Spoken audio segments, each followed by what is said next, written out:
Look to the motherfucking camera. Now, Facebook, you see that gangster crying? You see this triple OG, all this gear right here? See that? See them tears? Now, Grandma gonna get in it. Mama out of it.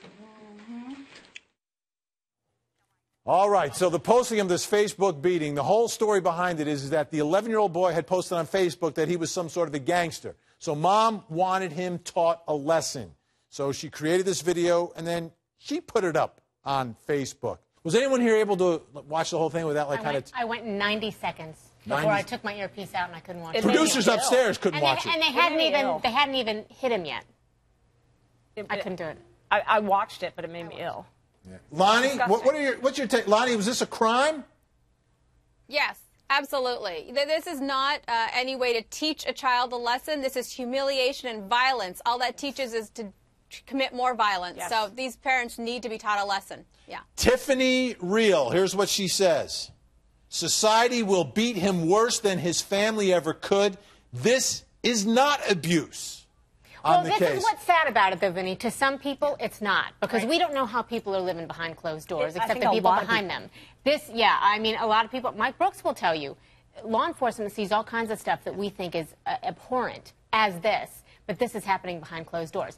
Although I would never go so far as to say that is not abuse. It absolutely is abuse. When we shame kids, we are setting them up to fail in every possible way, because that shame lasts with them from the time they're 4 or 5 years old until they're 40 and 50 years old. Right. Kids need to feel like they're loved and appreciated, and that the home is a safe place. I mean, this kid, I'm sure all he wanted to do was run away and not be around his family. There are ways to teach lessons. Take away his Facebook. Take away privileges, things like that. Not a public shaming and a public beating. Well, in the way let's bring in Dr. Tiff. We've got Dr. Tiff on the phone. Dr. Tiff, let's talk about what the lesson is, because Mom here is trying to teach her son a lesson about, oh, you want to go out there, you want to be the tough gangster. Well, we're going to teach you something right now.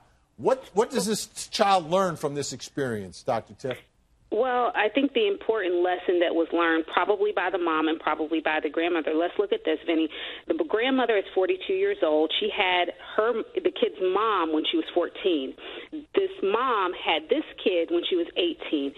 I would imagine that because both of those two parents were in the room while this was happening, that this is a psycho behavior. This is what's being taught in the home, that this is how you handle it when your kid is out of line, when your kid does something that you don't want them to do, when you're displeased by their behavior. So what this kid is learning is this is how parents are supposed to act, and that's not the case. This is absolutely 100% abuse. This kid is humiliated. He's been ridiculed. He's been taunted by those who say that they love him, and it's not okay. Not okay. Let's put the mug shots up, because they've all been arrested and all now charged. You see him, Utias Michelle Taylor, 42, Stefan Terrell Felton, 40, and Demetria Latrion Powell, 28, all charged with several counts of child abuse.